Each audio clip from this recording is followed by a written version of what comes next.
நடிகை கைது, துணை நடிகை கைது, விலை உயர்ந்த போதைப் பொருட்கள் பயன்படுத்தினார்கள், விற்றார்கள் அப்படிங்கிற செய்திகள்லாம் வந்தது. ஸோ மீண்டும் ஒரு லேடி கிருஷ்ணா, லேடி ஸ்ரீகாந்த் அப்படி எடுத்துக்கிறதா? ஒரு 2 பசங்களை வந்து கைது பண்ணியிருக்காங்க. முதல்ல போதை பழக்கம் பயன்படுத்திருக்காங்கன்னு அந்த 2 பசங்க கிட்ட போலீஸ் வந்து விசாரணை நடத்தும் போது பார்த்தீங்கன்னா ஒரு செயினே இதில் இருக்குது அப்படிங்கிற மாதிரி தெரிய வருது. ஸோ இது யார் அப்படின்னு வந்து போய் விசாரித்தா மெத்தபெட்டமைன் அப்படிங்கிற ஒரு காஸ்ட்லியான ட்ரக், மெத்து ட்ரக், அதை வந்து அவங்க வந்து விநியோகமும் பண்ணிருக்காங்க, அதாவது விற்கவும் செஞ்சுருக்காங்க. ஸோ இது இல்லாமல் பார்த்தீங்கன்னா ஒரு 9 பேரை வந்து கைது பண்ணியிருக்காங்க இந்த 2 பேரோட சேர்த்து. இப்போ துணை நடிகைகள் வரைக்கும் இது கிடைக்க ஆரம்பிச்சிருச்சா? இவர்கள் விற்பனை செய்தார்களா?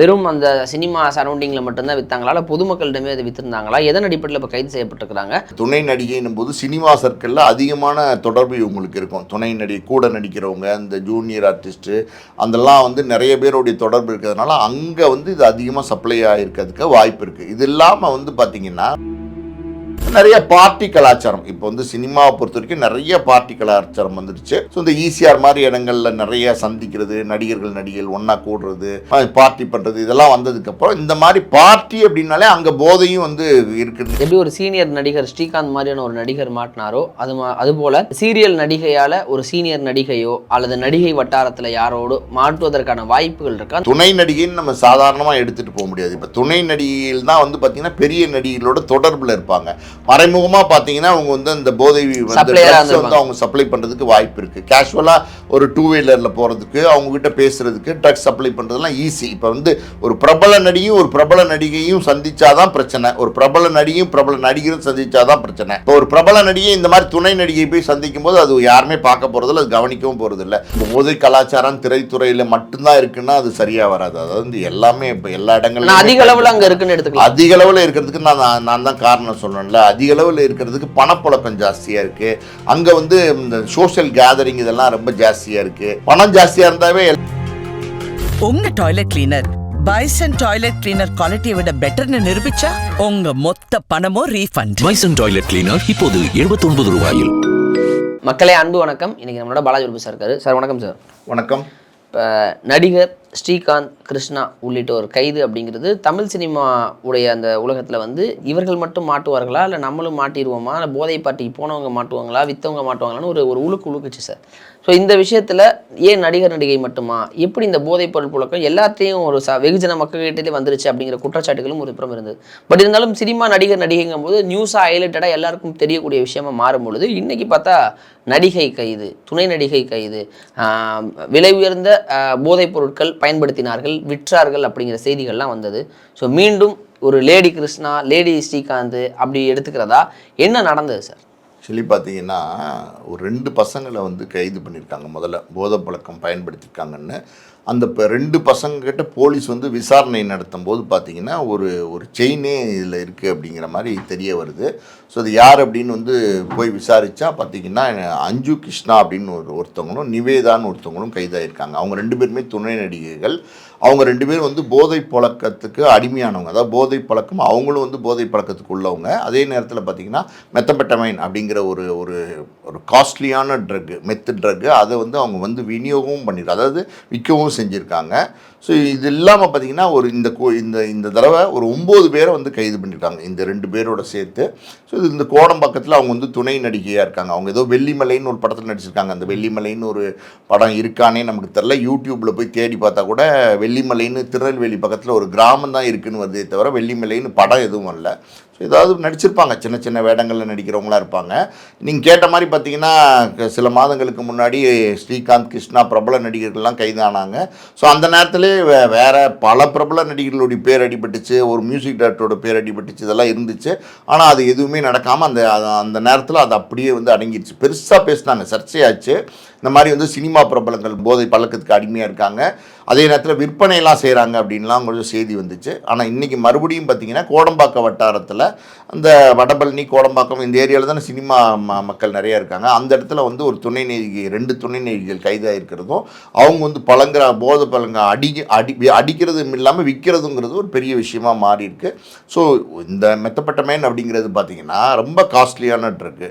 ரொம்ப காஸ்ட்லியான ட்ரக்கை இவங்க வந்து விற்பனை பண்ணுறாங்க, இவங்களுக்கு யார் சப்ளை பண்ணுறாங்க, இதெல்லாம் வந்து போலீஸ் வந்து விசாரணை பண்ணிட்டு இருக்காங்க. அடுத்தடுத்த விசாரணையில் இன்னும் பல பிரபலங்கள் சிக்கிறதுக்கான மாட்டுறதுக்கான வாய்ப்புகள் இருக்குமோ அப்படின்னு இந்த வழக்கு போகிற போக்க பார்த்தா தெரியுது. இல்லை சார், இப்போ நடிகை துணை நடிகைகள் கைது அப்படிங்கிறது இப்போ நடிகர்கள் பார்ட்டியில் மாற்றுறதெல்லாம் இருக்கும். இப்போ துணை நடிகைகள் வரைக்கும் இது கிடைக்க ஆரம்பிச்சிருச்சா? இவர்கள் விற்பனை செய்தார்களா? வெறும் அந்த சினிமா சரௌண்டிங்கில் மட்டும்தான் விற்றாங்களா? இல்லை பொதுமக்களிடமே அதை விற்றுருந்தாங்களா? எதன் அடிப்படையில் இப்போ கைது செய்யப்பட்டிருக்கிறாங்க? இப்போ துணை நடிகை அப்படிங்கிறதுனால இதோட முடிந்து விடுமா? இது நீட்சியாக அடுத்தடுத்து தொடர்ந்து வேறு யாராவது கைது செய்ய வாய்ப்பு இருக்கா சார்? அதான் சொல்கிறேன்ல, இந்த துணை நடிகைன்னும் போது சினிமா சர்க்கிளில் அதிகமான தொடர்பு இவங்களுக்கு இருக்கும். துணை நடிகை கூட நடிக்கிறவங்க, இந்த ஜூனியர் ஆர்டிஸ்ட்டு அதெல்லாம் வந்து நிறைய பேருடைய தொடர்பு இருக்கிறதுனால அங்கே வந்து இது அதிகமாக சப்ளை ஆகிருக்கிறதுக்கு வாய்ப்பு இருக்குது. இது இல்லாமல் வந்து பார்த்திங்கன்னா ஒரு 2 இளைஞர்களை பிடிச்சிருக்காங்க.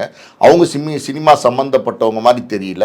ஸோ அப்போ அவங்க கையில் வந்து போதைப் பொருள் போயிருக்கு. அந்த போதைப் பொருள் வந்து எப்படி வந்தது அப்படின்னும் போது தான் இவங்க பேரே அடிபடுது. இந்த நடிகை பேர் அஞ்சு கிருஷ்ணா பேரே அடிபடுது. அப்படின்னும் போது இவங்க வந்து பல பேருக்கு இந்த போதை பொருளை வந்து விற்றுருக்காங்க அப்படிங்கிற மாதிரி தான் தெரியுது. ஸோ இது இன்றைக்கி பார்த்திங்கன்னா போதை கலாச்சாரம் ரொம்ப ஜாஸ்தி ஆயிடுச்சு, சினிமாவில் பயங்கர ஜாஸ்தி ஆயிடுச்சு. அதுக்கு 2 காரணம் சொல்லலாம். ஒரு காரணம் பார்த்திங்கன்னா இந்த டிப்ரெஷன் பாயிண்ட்டுக்கு வர்றாங்க பல பேர். பார்த்திங்கன்னா மார்க்கெட்டு இழந்து அது வந்து பழையபடி வந்து பிரபலமாக இருக்க முடியலையே, வருமானம் இல்லாமல் போச்சு அப்படிங்கிற ஒரு டிப்ரெஷன் பாயிண்ட் வந்து அடுத்து என்ன செய்கிறதுன்னு தெரியாமல் இந்த போதை கலாச்சாரத்துக்கு வராங்க. இன்னொரு செக்டார் எப்படின்னா பயங்கரமாக கோடிகளில் சம்பளம் வாங்குறாங்க. அதாவது 5 கோடி 6 கோடி 10 கோடின்னு சம்பளம் கிடைக்கும்போது இதெல்லாம் வந்து ஒரு எப்படி சொல்கிறது, இதெல்லாம் ஒரு பெரிய பணமாகவே இருக்காது இது வாங்குறதுக்கு. ஸோ நிறைய பார்ட்டி கலாச்சாரம் இப்போ வந்து சினிமாவை பொறுத்த வரைக்கும் நிறைய பார்ட்டி கலாச்சாரம் வந்துடுச்சு. ஸோ இந்த ஈசிஆர் மாதிரி இடங்களில் நிறைய சந்திக்கிறது, நடிகர்கள் ஒன்றா கூடுறது, பார்ட்டி பண்ணுறது, இதெல்லாம் வந்ததுக்கப்புறம் இந்த மாதிரி பார்ட்டி அப்படின்னாலே அங்கே போதையும் வந்து இருக்குது. இப்போ ஸ்ரீகாந்தெல்லாம் பார்த்தீங்கன்னா கேள்விப்பட்டோம் நம்ம. அவர் வீட்டிலே வந்து ஒரு ரூம் இருக்கும். அந்த ரூமில் வந்து பல விஐபிஸை வந்து இரவு நேரங்களில் கூப்பிட்டு பார்ட்டி கொடுப்பாரு. அந்த பார்ட்டியில் வந்து அங்கே வந்து போதை வந்து மருந்து சப்ளை பண்ணப்பட்டிருக்கு. அது வந்து ஸ்ரீகாந்த் தான் கொடுத்தாரு அப்படிங்கிற பேர்லாம் ஸ்ரீகாந்த் மேலே வழக்கு பதியப்பட்டிருக்கு. ஸோ அந்த மாதிரி போதை கலாச்சாரம் அப்படிங்கிறது வந்து தனியாக நம்ம பிரிக்க முடியாது. இந்த பார்ட்டி கலாச்சாரத்தில் பார்ட்டினாலே இன்றைக்கி எல்லா இடத்துலையும் ட்ரிங்க்ஸ் இருக்குன்னும் போது இந்த போதை கலாச்சாரமும் அங்கே இருக்குது அப்படிங்கிறத மறுக்க முடியாது. அந்த வகையில் தான் இப்போ வந்து இது சினிமா வட்டாரத்தில் பெருசாக பரவிடுச்சு. இன்னொரு பக்கம் நான் கேள்விப்பட்டேன் ஒரு அதிர்ச்சியான தகவல் என்ன அப்படின்னா, இந்த ஐடி டிபார்ட்மெண்ட்டில் வேலை பார்க்குறாங்கல்ல, கார்ப்பரேட் நிறுவனங்கள் இருக்காங்கல்ல, அவங்கெல்லாம் பார்த்திங்கன்னா இந்த வீக்கெண்ட்ஸு ஃப்ரைடே சாட்டர்டே சண்டே இந்த 3 நாளுமே வந்து அவங்களுடைய ஸ்ட்ரெஸ்ஸை வந்து பஸ் பண்ணிக்கிறதுக்கு, அதாவது வந்து அவங்களுடைய மன அழுத்தத்தை சரி பண்ணிக்கிறதுக்கு அவங்க நிறைய பார்ட்டிகளில் சமீபத்தில் கலந்துக்கிறாங்க. Social gathering, social get together. அங்கே பார்த்திங்கன்னா ஆண்களும் சரி பெண்களும் சரி குடிக்க ஆரம்பிக்கிறாங்க இந்த மாதிரியான பார்ட்டியில். பொதுவாக சினிமாலே அப்படி தான் இருக்குது. ஸோ அந்த மாதிரி ட்ரிங்கிங் இருக்கிற அந்த இடங்கள்லாம் பார்த்திங்கன்னா இந்த மாதிரி ட்ரக்கும் வந்து சப்ளை பண்ணப்படுது அப்படின்னு சொல்கிறாங்க. ஸோ அந்த ட்ரக்கு அதை மிக்ஸ் பண்ணி சாப்பிடும்போது, அதாவது குடி போதை எல்லாம் சேரும்போது அது பெரிய ஆபத்து, பேராபத்து. ஆனால் வந்து இன்றைக்கி பார்த்திங்கன்னா அதை தடுக்க முடியல. இன்றைக்கி வந்து எல்லா விதமான ப்ரொடெக்ஷன் ஆக்டிவிட்டீஸ்லாம் வந்து இப்போ போலீஸு கவர்மெண்ட்லாம் எடுக்க தான் செய்கிறாங்க. ஆனால் அதை மீறி வந்து எல்லா பக்கமும் இப்போ சப்ளை ஆயிடுச்சு. நீங்கள் ஒன்றும் இல்லை, இப்போ நீங்கள் பிரபலமான 5 ஸ்டார் ஹோட்டலில் இரவு நேரம், அதாவது வெள்ளிக்கிழமை இரவு 2:30 மணி, அதாவது வெள்ளிக்கிழமை இரவு 2:30 மணின்னா அடுத்த நாள் சனிக்கிழமை அதிகாலை 2:30 மணி அந்த மாதிரி டயத்தில், இல்லைன்னா சனிக்கிழமை இரவு 2:30 மணி அந்த மாதிரிலாம் போய் பார்த்தீங்கன்னா நிறைய பேர் ஆணும் பெண்ணும் பார்த்திங்கன்னா பயங்கர போதையில் வந்து வெளியில் வராங்க. இப்போ நிறைய பாதி பேர் பணக்கார வீட்டு பெண்கள்லாம் அந்த போதையில் அவங்க என்ன செய்கிறோன்னே தெரியாமல் அந்த பிளாட்ஃபார்ம்லேயே உட்காந்துடுறாங்க. பல பேர் நீங்கள் போய் பார்த்தீங்கன்னா தெரியும், உட்காந்துடுறாங்க. அவங்கள வந்து கூட்டிகிட்டு போகிறதே பெரிய விஷயமா இருக்குது. ஸோ இதெல்லாம் வந்து அங்கங்கே நடக்குது. ஸ்கூல் ஜோன்லேயே கிடைக்குதுங்கிறாங்க. ஸோ கூல் லிப் மாதிரி இதெல்லாம் கிடைக்குதுங்கிறாங்க. ஸோ இது இனிமேல் வந்து இதில் இந்த வழக்கில் இந்த துணை நடிகை சிக்கியிருக்காங்க. அடுத்தடுத்து இது வந்து யார் சிக்குவாங்க அப்படிங்கிற ஒரு கேள்வி இருக்குது. நிறைய பேர் இதில் சிக்கிறதுக்கான வாய்ப்பு இருக்குது. காரணம் என்னென்னா, பயன்படுத்தினதும் இல்லாமல் பல பேர் சப்ளை பண்ணிகிட்டு இருக்காங்க, வியாபாரம் பண்ணிக்கிட்டு இருக்காங்க. இங்கே வருமானத்துக்கு வழி இல்லாமல் போனதுக்கப்புறம் என்ன பண்ணுறாங்கன்னா, இது வந்து இப்போ வியாபாரமாக வந்து மாற்றும் போது உங்களுக்கு வியாபாரமாக மாற்றினீங்கன்னா பெரிய சிக்கல். பயன்படுத்துகிறதே தப்பு, வியாபாரமாக மாற்றுறது அதை விட தப்பு. இல்லை சார், இப்போ எப்படி ஒரு சீனியர் நடிகர் ஸ்ரீகாந்த் மாதிரியான ஒரு நடிகர் மாட்டினாரோ அதுபோல் இந்த சீரியல் நடிகையால் ஒரு சீனியர் நடிகையோ அல்லது நடிகை வட்டாரத்தில் யாரோடு மாட்டுவதற்கான வாய்ப்புகள் இருக்கா? அந்த நெட்வொர்க் வந்து மேலும் விசாரணை வந்து எந்த அளவுக்கு அந்த நெட்வொர்க்கை ட்ரேஸ் பண்ணி போகிறாங்க? ஏன்னா ஒரு முறை அவங்க மாட்டினா அவங்களோட லைஃபுங்கிறது ஆல்மோஸ்ட் முடிந்ததாக தான் நம்ம எடுத்துக்க முடியுது, திரை வாழ்க்கையுமே முடிந்ததாக எடுக்க முடியுது. ஸோ இப்போ இந்த நேரத்தில் இந்த சீரியல் நடிகையால் வேறு யாரும் சினிமா நடிகை யாரும் மாட்டுவதற்கு வாய்ப்பு இருக்கா? நிச்சயமாக யார் மாட்டுவாங்கன்னு நம்ம இப்போ சொல்ல முடியாது. போலீஸ் விசாரணை பண்ணுறாங்க. நீங்கள் இந்த துணை நடிகைன்னு நம்ம சாதாரணமாக எடுத்துகிட்டு போக முடியாது. இப்போ துணை நடிகைகள் தான் வந்து பார்த்திங்கன்னா பெரிய நடிகைகளோட தொடர்பில் இருப்பாங்க. மறைமுகமாக பார்த்தீங்கன்னா அவங்க வந்து அந்த போதை வந்து அவங்க சப்ளை பண்ணுறதுக்கு வாய்ப்பு இருக்குது. கேஷுவலாக ஒரு 2 வீலரில் போகிறதுக்கு, அவங்ககிட்ட பேசுகிறதுக்கு, ட்ரக்ஸ் சப்ளை பண்ணுறதுலாம் ஈஸி. இப்போ வந்து ஒரு பிரபல நடிகையும் ஒரு பிரபல நடிகையும் சந்திச்சாதான் பிரச்சனை, ஒரு பிரபல நடிகையும் பிரபல நடிகரும் சந்திச்சாதான் பிரச்சனை. இப்போ ஒரு பிரபல நடிகை இந்த மாதிரி துணை நடிகை போய் சந்திக்கும் போது அது யாருமே பார்க்க போகிறதில்ல, அது கவனிக்கவும் போகிறதில்ல. ஸோ அவங்க ஈஸியாக போய் அந்த பிரபல நடிகையை வந்து ரீச் பண்ண முடியும், நடிகரை ரீச் பண்ண முடியும். ஸோ அவங்களுக்கு இந்த போதை பொருளை வந்து சப்ளை பண்ண முடியும், அதுக்கான பணத்தை வாங்கிட்டு வந்துட முடியும். இப்போ வந்து இந்த பையனை பிடிச்சிருக்காங்க. பையனை பிடிச்சதுக்கப்புறம் அடுத்தடுத்து விசாரிக்கும் போது இவங்க மாட்டியிருக்காங்க. இவங்க யார் யாருக்கு கொடுத்துருக்காங்கன்னு ஒன்று இருக்குல்ல, இவங்க வந்து வியாபாரம் பண்ணியிருக்காங்க. அதில் வந்து மாட்டுக்கருத்தே கிடையாது. போலீஸாக தான் சொல்கிறாங்க. இவங்க பயன்படுத்தினதும் இல்லாமல் அதை விற்பனையும் பண்ணியிருக்காங்கன்னும் போது இவங்க யாருக்கு விற்பனை பண்ணியிருப்பாங்கன்ற ஒரு பக்கம் பார்க்கும்போது அதிகப்படியாக துணை நடிகையாக இருக்கிறதுனால சினிமா சம்மந்தப்பட்டவங்க தான் இவங்களுக்கு நிறைய தொடர்பில் இருந்திருப்பாங்க. ஸோ அவங்களுக்கு தான் அடுக்கடுக்காக இவங்க வந்து விற்பனை பண்ணுறதுக்கு வாய்ப்பு இருக்குது. ஸோ பொதுமக்களுக்கும் வந்து இது கொடுக்கப்பட்டதா, அது காமன் பீப்புளுக்கும் விற்கப்பட்டதா அப்படின்னா அதுக்கும் வாய்ப்பு இருக்குது. சரிங்க சார். இப்போ எனிவேஸ் இப்போ இந்த விசாரணையின் முடிவில் வந்து யார் யார் கைதாக போகிறார் அப்படிங்கிறது தெரியும் சார். இப்போ இது மிக நீண்டு கொண்டே இருக்குதே சார். இப்போ இது வந்து திரைத்துறையில் மட்டும்தான் இருக்கிறதா, அல்லது அந்த காலத்துங்கள்லேருந்தே இருக்கப்பட்டதா? இப்போ ஏன்னா அவருடைய வடிவம் மட்டும்தான் மாறி இருக்கு அப்படி எடுத்துக்கலாமா ஒருவேளை? இது வந்து போதை கலாச்சாரம் திரைத்துறையில் மட்டும்தான் இருக்குன்னா அது சரியாக வராது. அதாவது எல்லாமே இப்போ எல்லா இடங்களும் அதிக அளவில் அங்கே இருக்குன்னு எடுத்துக்கலாம். அதிக அளவில் இருக்கிறதுக்கு நான் தான் காரணம் சொன்னேன்ல. அதிக அளவில் இருக்கிறதுக்கு பணப்புழக்கம் ஜாஸ்தியாக இருக்குது. அங்கே வந்து இந்த சோஷியல் கேதரிங் இதெல்லாம் ரொம்ப ஜாஸ்தியாக இருக்குது.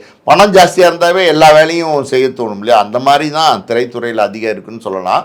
திரைத்துறையில் இந்த போதை கலாச்சாரங்கிறது இன்றைக்கி தான் வந்துச்சா அப்படின்னா அப்படி கிடையாது. அது வந்து பல வருடங்களுக்கு முன்னாடியே எனக்கு தெரிஞ்சு ரொம்ப பிரபலமாக இருந்த சில இயக்குநர்கள்லாம் பார்த்திங்கன்னா ட்ரக்ஸ் பயன்படுத்துவாங்க, கஞ்சா பயன்படுத்துவாங்க. சிகரெட்டில் கஞ்சா லோட் பண்ணி வந்து ஸ்மோக் பண்ணுவாங்க. இதெல்லாம் அந்த காலத்துலேருந்தே இருந்துச்சு. சமீபத்தில் கூட பார்த்தீங்கன்னா ஒரு பிரபலமான இயக்குனர் அவருமே பார்த்தீங்கன்னா கஞ்சா தண்ணி இதுக்கு ரொம்ப அடிமையாகி உடல் மெலிந்து பார்த்தீங்கன்னா ஒரு மாதிரி காணப்படுறாரு. அதெல்லாம் நடந்துக்கிட்டு தான் இருக்குது, இல்லைன்னு சொல்ல முடியாது. ஸோ இது இந்த மாதிரி விஷயத்துக்குள்ளே சிக்கிட்டிங்கன்னா ரொம்ப சிக்கல். ஒரு வாட்டி சிக்கிட்டிங்கன்னா உங்கள் வாழ்க்கை வந்து ரொம்ப ஒரு மாதிரி இக்கட்டான ஒரு நிலைமைக்கு போயிடும். இப்போ நம்ம நடிகர் ஸ்ரீகாந்தே எடுத்துக்கங்களேன், கிருஷ்ணாவே எடுத்துக்கங்களேன். இப்போ எனக்கு தெரிஞ்ச ஒரு விஷயம் என்னென்னா, சென்ற வாரம் வந்து ஒரு உதவி இயக்குனர் ஒரு ஸ்ரீகாந்த்கிட்ட கதை சொல்லி ஒரு ப்ராஜெக்ட் பண்ணலாம் அப்படிங்கிற எண்ணத்தில் ஸ்ரீகாந்த்கிட்ட ஃபோனில் பேசியிருக்காரு.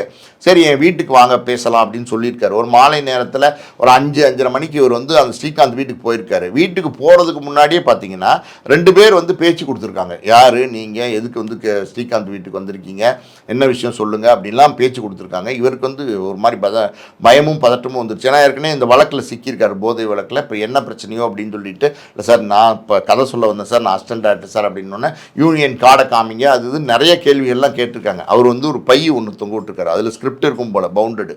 அதை வந்து பையெல்லாம் வந்து பிரித்து பார்த்தா ஒரு பேக்கெட்டெல்லாம் செக்அப் பண்ணி எவ்வளோ நேரம் சொல்வீங்க, என்ன கதை தான் சொல்ல போகிறீங்களா அப்படி இப்படிலாம் நிறைய கேள்விகள்லாம் கேட்டதுக்கப்புறம் தான் ஸ்ரீகாந்த் வீட்டுக்குள்ளே அந்த உதவி இயக்குனரை வந்து அனுமதிச்சிருக்காங்க.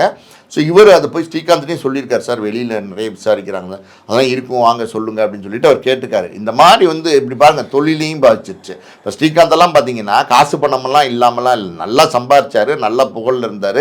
இன்றைக்கி வந்து பெருசாக மார்க்கெட் இல்லை. ஆனால் இருக்கிற பணம், இருக்கிற வீடு வாசல் வச்சுட்டு பொண்டாட்டி பிள்ளைங்கள்லாம் வச்சுட்டு சந்தோஷமாக இருக்கலாம் இல்லையா? இப்போ அவங்க 2 பசங்க கூட பார்த்தீங்கன்னா ஏதோ ஒரு அவார்டு வாங்கினாங்க, ஸ்கூலில் ஃபஸ்ட்டு வந்தாங்க, ஸ்ரீகாந்த் போயிருந்தார். இது வந்து நல்ல ஒரு வாழ்க்கையை வந்து இந்த போதை பழக்கத்தினால் நிறைய பேர் கெடுத்துக்கிறாங்க. அந்த வகையில் ஸ்ரீகாந்தெல்லாம் பார்த்தீங்கன்னா இன்னொரு தகவலும் இருக்குது. என்னென்னா, வேற எங்கேயோ சென்னையில் வந்து போதைப் பொருள் வந்து கொஞ்சம் ஒரு பெரிய குவான்டிட்டி வந்து சிக்கியிருக்கு.